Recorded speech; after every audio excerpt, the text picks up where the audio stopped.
안녕하세요. 1인 영어 성공 멘토 튜멘토입니다. 벌써 36번째 시간입니다. 본 영상을 통해 1인 영어 월천 시스템 구축의 기회를 드리고 있습니다.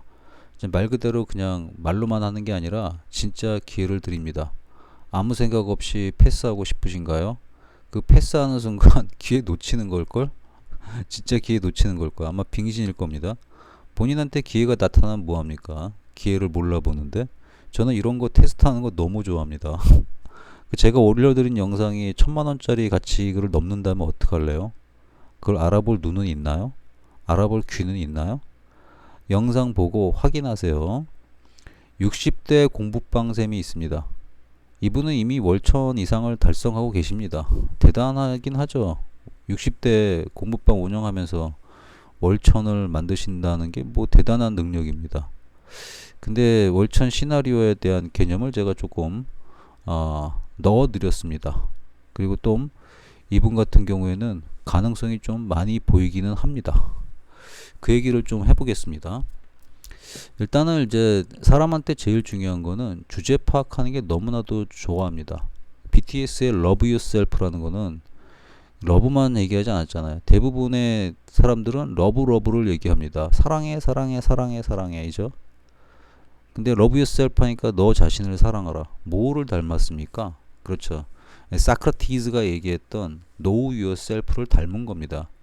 그래서 love yourself란 말 자체가 너를 사랑하라는 뜻도 있지만 어떤 너를 사랑하라는 거야. 주제 파악한 그대를 사랑하라는 뜻입니다. 알겠어요? 그리고 BTS가 뭡니까? 색깔이 보라해잖아. 보라해! 뭐가 무슨 뜻이에요? 아, 서양권에서 퍼플이 의미하는 것은 철학의 세계입니다. 철학. 그러니까 이제 퍼플이 필라소피죠. 그 철학을 얘기하는데 결국 철학을 얘기한다는 건 death, 죽음을 얘기한다는 겁니다. 죽음. 저는 그 BTS 조금 불길한 생각도 제가 좀 갖고 있어요. 그래서 얘네들이 시기적절할 때 회개한 사건에 휘말려서 죽음을 맞이하지 않을까 이런 예상을 제가 좀 하고 있습니다. 이게 서구권에서 어떤 특정 가수를 키우는 거는 무당으로 쓰는 거거든. 응? 그러니까 콘서트가 뭐냐면은요. 콘서트라는 게 원래 무당이 구판을 벌리던 거 있잖아요. 더 옛날로 가면은 구판보다 거대했던 게 제사장이 어? 일반 대중들 앞에서 제사장이 막 무당이 쇼를 하면서 보이는 거 있잖아요. 그게 콘서트거든. 그걸 확대시킨 게 가수예요, 가수. 그래서 이제 그 할리우드를 장악하신 분들이나 미국 음악계를 장악하신 분들 같은 경우에는 그 가수들을 활용해 가지고 자신들이 들려주고 싶은 메시지를 많이 전파시킵니다. 그러니까 무당 역할이죠. BTS도 철두철미하게 무당 역할을 한 거 아니에요. 전 세계적인 무당 역할. 그래서 K-팝의 목적이 그런 무당 역할을 하는데 굉장히 큽니다. 그러니까 BTS도 초창기 노래는 다 한국어 노래였지만 미국 진출하고 이러면서 이제 영어 가사로 다 바뀌면서 거기에 이제 서구권이 원하는 컨셉을 집어넣고 있잖아요. 그러니까 이제 껍데기만 한국인이고 실제로 전파하는 거는 이제 샤머니즘의 그 무당 사고 방식을 전파하고 있는 거죠. 그러니까 나팔수라고 보시면 됩니다. 아 이렇게 얘기하니까 또 누군가 또 비난했다고 얘기하겠네. 괜찮습니다. 제 영상은 조회수가 많이 안 나오기 때문에 일부 사람들만 알면 되고 뭐 제 머리 맞거나 틀거나 일단은 지나가는 길에 주제 파악하라는 것 때문에 생각이 나서 한번 얘기해봤습니다. 그냥 재미로 듣고 말아주세요. 안 믿어도 돼요. 지금 얘기하는 것만 믿으시면 됩니다. 자, 주제 파악은 이제 뭐가 되냐면 이게 바로 저거죠. 주제 파악 같은 경우에는 자기 객관화, 메타인지라는 멋진 말로 할 수 있습니다. 근데 이제 1인을 갖다가 얘기할 때는 1등급부터 9등급까지 얘기해주면 원장님들이 이해를 잘합니다. 소득 수준 가지고. 왜냐면 영어 등급이랑 똑같잖아요. 900만원 이상 벌면은 1등급. 그죠? 200만원 미만이면 9등급, 200만원 이상이면 8등급, 500만원 이상이면 5등급입니다. 그리고 원장님들께서 알아야 될 게 그 월천이라는 게 갖고 있는 의미가 뭐냐면은 자본주의를 이제 이해했다는 엔트런스 피입니다. 엔트런스 피. 그러니까 그 다음 세상이 있다는 거죠. 그 다음 세상에서 시나리오를 짜면서 승부를 하려면은 일단 월천까지 가는 길을 자기가 어떻게든 해봐야 됩니다. 노가다를 떼어서 월천을 하든, 아니면 애들을 졸라게 빡시게 가르쳐서 월천을 하든, 아니면 어떤 그 힘든 일을 해서 월천을 하든, 뭘 하든 간에 월천을 지속적으로 유지한다 그러면은 일단 자본주의에서 엔트런스 피에 해당하는 금액은 지불한 겁니다, 본인이. 그 다음부터는 이제 시나리오를 좀 생각을 하셔야 되죠. 자, 이제 주제 파악을 하신 분들 같은 경우에는 아침에 일어나자마자 주제 파악 하셔야 돼요. 그 다음에 ISS를 외쳐보고, 이죠? 꼭 하셔야 되죠. 제가 가르쳐 줬습니다. 영상 찾아보면 나옵니다. 그 다음에 하루에 부과된 것 중에 제일 중요한 타임을 봐야겠죠. 타임 플러스 아니 뭐예요? time into money and energy입니다. 시간은 돈으로 바뀌어야 되고 에너지로 바뀌어야 되는데, 다 바꿨다 싶을 때 플러스 하나를 더한다. 극단적으로 살란 뜻입니다. 하루 일과는 세 개로 나누라고 그랬죠. 위로의 관계, 저하고 관계가 중요하기 때문에 매일 아침 꽃님밤 멘토링 하셔야 되고, 꽃님밤 멘토링을 하신 다음에 거기에 대한 아이디어를 9개씩 만들어야 됩니다. 지금 안 하시는 분 졸라게 많다는 거 제가 압니다. 안 합니다. 안 들어와요, 제 걸로. 그럼 이미 안 하신다는 거죠. 안 하고 있는데 뭘 그렇게 한다고 주장을 하십니까? 제 걸로 안 들어온다니까. 원장님께서 제대로 하시고 소감까지 적어서 내시면요, 그게 제 이메일로 들어오게 돼 있어요. 근데 안 들어오고 있다는 건 안 하는 거죠. 나중에 자격증이 안 나간다, 저 분명히 말씀드렸습니다. 그 다음에 이제 플랫폼이 아니라 이제 수평 관계를 얘기하죠.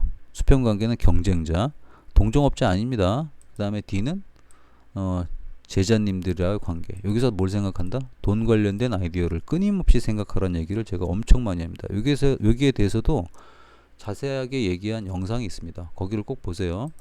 그 다음에 출근할 때 꼭 CCC 하라고 그랬죠. 별도로 하라는 얘기도 안 합니다. 출근할 때 하라는 얘기 합니다. 자, 60대 공부방쌤은 전형적인 거기 개인 노력파입니다. 개인 노력파에게 좋은 말 같죠. 레버리지를 모르시는 분입니다. 레버리지 모름.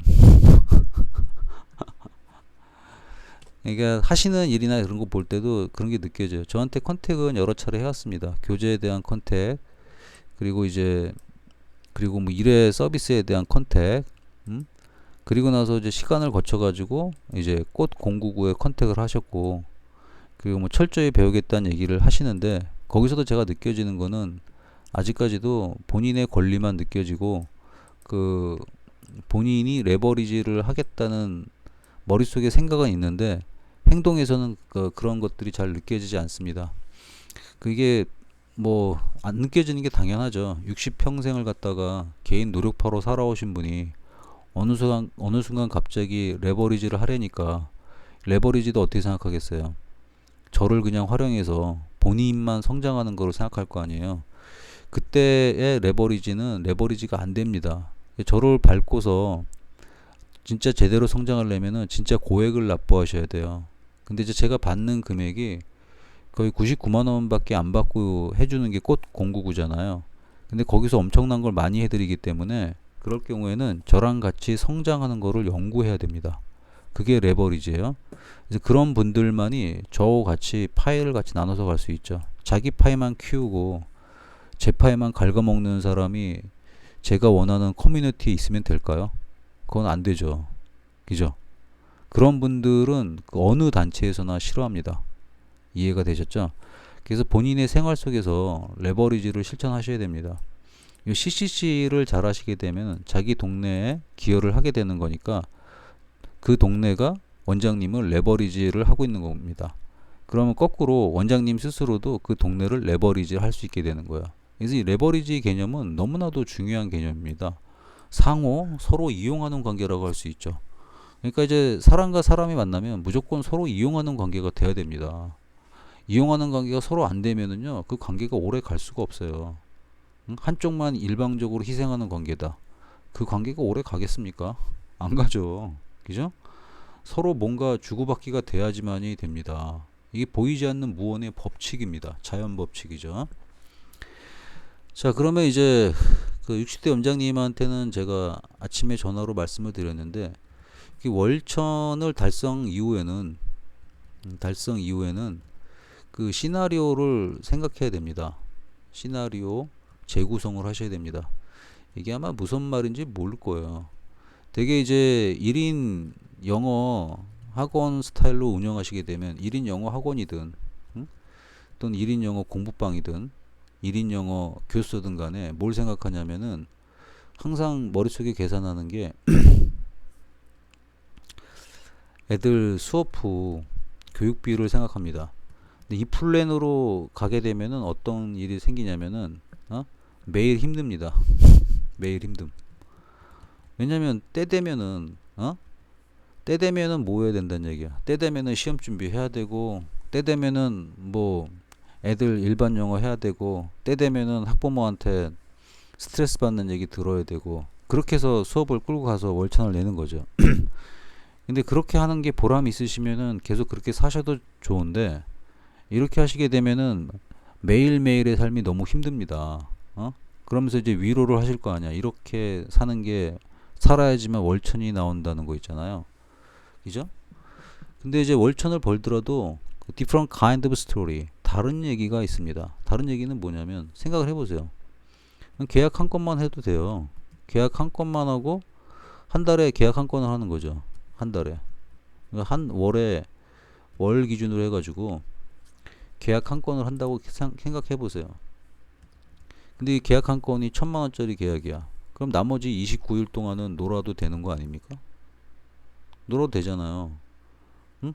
그럼 그런 게 어딨어라고 얘기하는데 저는 60대 공부방 선생님 정도면은 충분히 가능하지 않을까 저는 보고 있습니다. 왜 그러냐면 이분이 대형 학원도 운영해 보셨고 어느 학원인지 얘기 안 합니다. 보호해 드려야 되니까.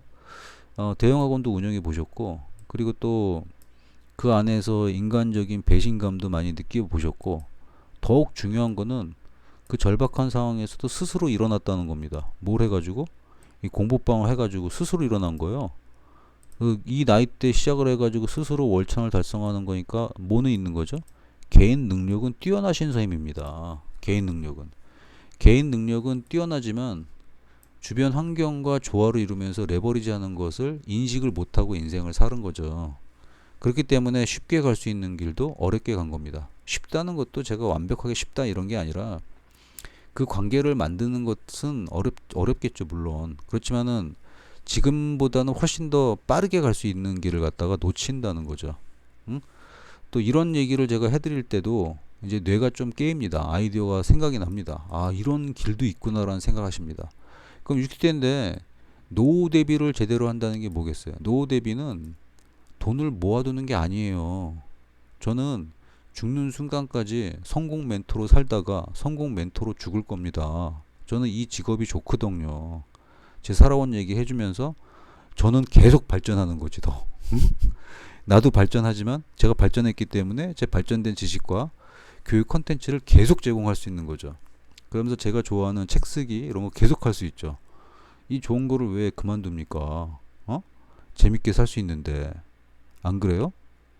그래서 진정한 노후 대비는 건강 관리를 하는 거고 건강 관리를 제대로 하려면 뭘 잘해야 되냐면 관계를 잘 맺어야 됩니다. 관계를 잘 맺어가지고 경제력 문제를 해결해야 되는데 그 과정이 되게 재밌습니다. 응? 그런 것들을 연구하는 것을 저는 제공해 드립니다. 이분께. 자, 그럼 다시 한번 제가 정리해 드릴게요. 그러니까 이제 그 시나리오를 구성한다는 것은 일의 종류를 다시 한번 바꾼다는 뜻이 되는 게 아니라 하던 일 있죠. 늘 잘하던 일, 응? 잘하는 일, 잘하던 일. 이 잘하는 일을 갖다가 이거를 재구성한다는 뜻입니다. 응? 그 잘하는 일을 재구성한다는 게 무슨 뜻이겠어요? 이 재구성한다는 것의 뜻은 뭐냐면 일의 순서를 바꾸거나 아니면은 일의 횟수를 바꾸거나 아니면 일의 형태를 바꿔주면 됩니다. 근데 늘 하던 일이죠. 늘 하던 일이지만은 일의 순서를 바꾼다던가 횟수를 바꾼다던가 형태를 바꾼다던가 하면서 새로운 비즈니스가 되는 겁니다. 그래서 새로운 비즈니스가 되는 거죠. 응? 이 새로운 비즈니스가 된다는 게 결국은 뭐겠어요? 잘하는 일입니다. 잘하는 일에, 그러니까 어떻게 생각하시면 되냐면은, 공기 중에 물이 있잖아요. 물은, 응? 날아가면 수증기가 되잖아요. 또는 눈도 되잖아요. 근데 우리가 인식할 때 물하고 눈은 다른 거고, 눈하고 수증기는 다른 거잖아요. 그렇지만 결국 똑같은 거죠. 그 얘기하는 겁니다. 재구성은 바로 그렇게 하는 겁니다. 그러니까 사실상 아무것도 안 하는 것 같은데, 아이디어만 가지고 또 재구성을 했을 때 새로운 비즈니스가 탄생이 된다는 거죠. 그러니까 결국에는 잘하는 일을 원래 계속하는 거기 때문에 겉으로는 바뀐 것처럼 보이지만 바뀐 게 아니라 잘한 일을 계속하는 겁니다. 저도 마찬가지잖아요. 그러니까 저도 하는 게 뭡니까? 저도 잘하는 게 영어 잘합니다. 상상을 초월할 정도로 전 잘한다고 자신 있게 얘기합니다. 그러니까 계약서 쓰는 거는 물론이고, 그리고 뭐 논문 리젝트 안 당하게 해주는 것도 기본이고, 그죠? 특히 사이언스 논문 같은 경우는 그 정도로 잘합니다. 응? 그럼 영어도 원래 잘하고, 그 다음에 글쓰기도 잘합니다. 상도 2번 탔다고 그랬잖아요. 응? 책 써가지고 글쓰기도 잘합니다. 또 블로그 포팅도 잘합니다. 블로그도 지금 현재 공식 블로그에다가 인플루언서잖아. 응? 뭐 다른 건 뭐 할 얘기가 없기 때문에 그 2가지만 얘기합니다. 그걸로도 인정받은 거 아닌가? 이 장기간 동안 군림하고 있는데, 블로그 세계에서. 블로그도 신흥 강자들이 많이 올라오잖아. 신흥 강자들이 올라오는 와중에도 버티고 있는 거 아니야. 그럼 잘하는 거 아닌가? 그리고 이제 학원 운영도 잘합니다, 전. 응? 잘했기 때문에 지금까지 먹고 살고 그 이상을 하고 있지 않나요? 그럼 이 잘하는 기능을 제가 종합해가지고 지금처럼 원장님들한테 뭘 제공해 주는 거죠? 그 멘토링을 함으로 해가지고 새로운 비즈니스맨을 키워내고 있습니다. 응? 그러니까 저도 제가 갖고 있는 이런 테크놀로지를 다 나눠주고 싶습니다. 나눠주고 싶은데 그지한테 주고 싶지는 않거든. 그러니까 그지한테는 행사식으로 한두 번은 주고 싶죠. 행사식으로. 그러니까 빵이 많다 그러면은 지나가는 길에 빵을 좀 둔다든가 이런 건 하고 싶지만, 그지를 책임지고 싶은 사람은 아무도 없습니다. 그렇죠?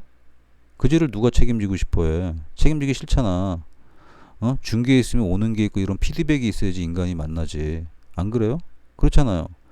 그러면 비즈니스맨으로 성장하고자 하는 의지가 있는 사람한테 주고 싶은데, 그거를 평가할 수 있는 게 이 사람이 레버리지를 할 수 있냐 없냐를 가지고 평가를 하는 겁니다. 레버리지를 하는 사람들은 절대로 배신을 안 합니다. 배신이라는 게 없지. 레버리지로 같이 엮여 있는데 무슨 놈의 배신이야. 자기가 망하는 길을 가는데. 그 조심해야 되는 겁니다. 그래서 레버리지의 개념을 알고 있는 분들은 믿을 수가 있습니다. 레버리지를 알고 있기 때문에. 근데 레버리지를 모르고 이 개인 노력파로만 성장하신 분들은 외부에서 협력이 잘 안 들어갑니다. 왜 안 들어가냐? 어떤 이익을 분배해도 본인 이익이 우선입니다. 당연히 본인 이익이 우선이죠. 근데 본인 이익도 더 많이 가져가려는 성향을 보입니다. 근데 그걸 갖다가 본인은 공평하다고 생각을 한다니까. 그런 거 제가 되게 많이 느껴요. 진짜 많이 느끼거든. 그래서 그런 부분에 대해서 사고방식이, 전 이분이 얼만큼 깨일지는 잘 모르겠습니다. 그래도 본인인 이 부분에 대해서 뭔가 새로운 세계를 봤다, 새로운 느낌이 왔다라고 저한테 얘기는 하셨습니다. 앞으로 지켜봐야겠죠. 지켜보면서 어떻게 전개되는지 봐야겠고, 그리고 제가 사고를 보는 게 아니라 뭘 어떤 행동을 하는지를 봅니다. 그러면 이제 월천의 시나리오를 다시 한번 쓸 수가 있는 계기를 맞이하는 거죠. 지금 오늘 상당히 많이 오픈해 드립니다. 제가 계속 해왔던 일들을 갖다가 오픈해 드리는 겁니다. 어떻게 돌아간다는 걸. 그리고 이제 저하고 같은 등급이나 저보다 위이시거나 뭐 이러신 분들은 제가 무슨 얘기하는지 알 겁니다. 근데 이제 그 최소한의 자본주의 엔트런스 피를 달성하지 못하신 분들은 무슨 얘기인지 모를 수도 있습니다. 그렇기 때문에 이렇게도 할 수 있구나라고만 생각하면서 극단적으로 이해하려고 노력하십시오. 왜냐하면 그때는 결국 엔트런스 피를 지불하고 자본주의에 들어오게 될 거니까. 이해가 되셨나요? 이해가 됐죠. 그 다음에 이제 그 시나리오를 쓸 때 사람들이 착각하는 것 중에 하나가 이제 좋아하는 일하고 그 잘하는 일하고 막 비교 대조하는 거 되게 얘기 많이 하거든요. 좋아하는 일을 해야 되냐, 잘하는 일을 해야 되냐. 이거는 이제 죽을 때까지도 숙제로 남을 것 같아요. 해결이 안 되시는 분들은. 잘 들으세요. 우리가 쉽게 얘기하면은 좋아하는 일하고 잘하는 일은 이렇게 되는 겁니다. 좋아하는 일은 취미예요. 취미고 아이고 타이핑이 잘 안 되고 있습니다. 취미고, 그리고 우리가 잘하는 일은 직업입니다. 이 두 개의 차이를 좀 아셔야 됩니다. 그러니까 사람들이 좋아하는 거 하면 좋아하는 일이니까, 제가 이런 것도 좀 본 적 있어요. 한 일본 여자애가 만든 유튜브였는데 언제쯤 꽤 됐어요, 본지. 그때가 벌써 2년 전인가 3년 전인가 지나가다가 한번 봤습니다. 요새는 잘 안 보이는 것 같던데. 걔가 그 영상 편집하면서 이런 얘기를 하더라고요. 응? 아, 가끔 영상 편집하는 게 힘들지만 내가 좋아하는 일이니까 계속 하기로 했습니다. 힘들다. 좋아하는 일이니까 힘들다. 완전 자기를 그냥 세뇌한다는 느낌이 들었거든요. 그리고 느낌에서 영상에서 볼 때도 별로 재미가 없어 하는 것 같았어. 근데 결국 안 하잖아. 그게 왜 그렇게 되냐? 영상을 편집하는 게 재미있었겠죠. 재밌었는데 그 재밌는 일을 직업으로 바꾸는 순간 재미가 없어져요. 왜 그러냐? 직업하고 취미의 차이가 뭐냐면은, 취미는요, 자유가 있어요. 응? 취미는 자유가 있는 거고, 직업은 자유가 있는 것 같은데 자유가 없는 게 직업입니다. 그러니까 결국에는 시간 자유가 없다는 얘기를 제가 해드리는 거예요. 자, 취미로 바둑을 둬요. 그럼 바둑을 언제 둡니까? 두고 싶을 때 둬요. 지든 이기든 상관이 있어요, 없어요? 없어요. 친구랑 바둑 약속했다가 안 둬도 그만이야. 온라인에서 들어갔다가 두기 싫으면 튕기고 나와도 그만이야. 그래서 취미인 거야. 자유로우니까. 근데 직업은 어때요? 그 바둑이 만약에 진짜 자기가 뭐 프로 기사가 된다든가 아마추어로 하더라도 전문 아마추어 기사가 된다든가 하면은 대국 일정이 잡히죠. 그 대국 일정이 잡혀가지고 바둑을 두면 바둑 한 판 한 판이 돈이잖아요. 그러면 시간에 얽매이게 되고 결과에 얽매이게 되니까 자유가 사라집니다. 그 순간부터 좋아하는 일이 될 수가 없는 겁니다, 이게. 지겨운 일이 되고 의무감이 되고 이렇기 때문에 안 되는 거예요. 그래서 취미는 취미로 냅두셔야 됩니다. 그리고 취미로 일을 하시려면, 취미로 돈을 버시려면 취미로 남겨둔 상태에서 돈을 갖다가 버시면 됩니다. 이해가 됐나요? 돈을 크게 벌려고 그러는 게 아니라 그냥 취미로 냅두면서 돈 버는 거. 만약 공예를 한다 그러면 취미로 공예품을 만들어. 근데 그걸 취미로 공예품을 만든 걸 그냥 취미로 한번 올려놓고 파는 거지. 그걸 직업으로 전환하면 안 됩니다. 직업으로 하면 고객하고 약속을 해야 되잖아요. 그 약속을 했는데 제품을 제대로 만들어야지 이상하게 만들 수 없잖아. 또 중간에 캔슬도 일어날 수 있고. 그건 스트레스 생기잖아요. 근데 취미로 만든 거는 취미야. 그 팔라고 올려놔도 팔려도 그만 안 팔려도 그만이야. 취미니까. 어? 그러면 취미로서 돈을 벌 수가 있는 거지. 좀 차이를 좀 이해하셨나요? 무슨 뜻인지? 예. 그 차이를 좀 이해하셔야 됩니다. 그 손흥민 같은 경우를 보면은 축구를 정말 좋아했잖아요. 좋아하니까 전념했지. 그리고 좋아하는 걸 계속하려고 프로에 들어갔잖아. 프로 들어가니까 어때요? 물론 좋아하긴 하지만 얼마나 손흥민 같은 경우는 뛰어나. 뭐가 뛰어나? 대인관계 뛰어나잖아. 또 프로의 세계에서도 얼마나 뛰어나. 신경 쓰는 거. 구단주와의 관계, 선수들과의 관계, 유럽에서 분위기 적응 관계, 한국 국가대표팀과의 관계, 한국 축구협회와의 관계, 이런 관계들을 전부 다 고려하면서 말을 하고 언어를 구사하고, 거의 천재 아닙니까? 손흥민은. 손흥민 같은 경우는 천재지. 축구 천재도 아니고 축구 천재에다 인간관계 천재에다가 진짜 100년에 한 번 나올까 말까 한 선수 아닌가? 저는 그런 선수를 내 눈으로 보고 있다는 게 너무 감탄스럽거든. 나이를 봐봐. 나이도 나보다 한참 어려. 근데 하는 짓을 보면 나보다 한참 위야. 그러니까 레벨이 나보다 높다고. 응? 많이 높아, 많이. 그래서 가끔 쳐다보면은 손흥민을 보면 존경스러워. 어? 어떻게 저 나이 때 저렇게 행동을 할 수가 있을까? 그런 경우는 극히 드물어요. 손흥민이니까 되는 거야, 그거는. 손흥민 같은 경우는 본인의 취미하고 직업을 교묘하게 잘 일치시킨 경우죠. 응? 그럼에도 불구하고 자유는 없잖아. 이해됐어요? 취미는 취미로 남겨두세요. 응? 그리고 잘하는 일 같은 경우는 철두철미하게 돈 버는 일에 활용하시면 됩니다. 이해됐어요? 이해됐죠? 그리고 이제 그 모든 일이라는 거는 뭐가 있냐면요. 그게 재미없어도 재미없는 일이 있어요. 근데 재미없는 일이 있잖아요. 어느 날 갑자기 어? 돈 잘 벌리는 일. 돈 잘 벌리는 일이 돼요. 그러면 이게 뭐가 되는지 아세요? 졸라 재밌는 일이 되고 어떤 일이냐? 참 재밌는 일이 돼요. 참 재밌는 일. 그러니까 그대가 하기 싫은 일 하나만 얘기해 보세요. 하기 싫은 게 엄마 심부름이라 생각해봐. 엄마 심부름 졸라게 하기 싫어요. 와이프가 시킨 일 엄청 하기 싫어요. 근데 와이프가 시킨 일 할 때마다 1,000만 원씩 생긴다 생각해봐요. 어? 와이프가 시킨 일 하면 1,000만 원이 생겨요. 그럼 어떻게 돼요? 순식간에 참 재밌는 일이 됩니다. 자, 그러면 이제 시나리오 짤 때 고려해야 될 거는 잘하는 일에 초점을 맞추면 됩니다. 잘하는 일을 재구성하는데 이 재구성하는 거는 라이프 스타일하고 맞추는 거야. 그래서 새로운 비즈니스를 만들어내고 이 비즈니스로 자기가 돈 버는 시나리오에 맞춰서 움직이는 거예요. 그러면은 인생을 70, 80이 돼서도 편안하게 살 수 있는 길이 열립니다. 전 제가 바라보고 있는 노후는 이 길이에요. 이 길이지 누구처럼 얼마를 모아야 된다. 돈 모아놓고 쓴다. 인플레이션 올라가는데 그리고 돈이 많으면은 마음 편히 쓸 수 있나? 그리고 그게 무슨 재미가 있어? 자기 힘으로 뭔가를 하는 게 재밌지 않아요? 건강하게? 건강하게 살려면 일이 있어야 돼요. 일을 즐겁게 할 수 있어야 돼. 어? 그래서 제 목표는 죽는 순간까지 저는 성공 멘토로 살다가 성공 멘토로 삶을 마감하면서 유언도 멋있게 하고 갈 겁니다. 그래서 그러면서 좋아하는 일도 잔뜩 할 겁니다. 응? 좋아하는 일은 취미니까 저도 좋아하는 일 많거든요. 다 합니다. 자유롭게. 근데 이 자유롭게 취미를 하다 보면은 잘하는 일에 대한 영감까지 얻게 되니까 얼마나 좋습니까?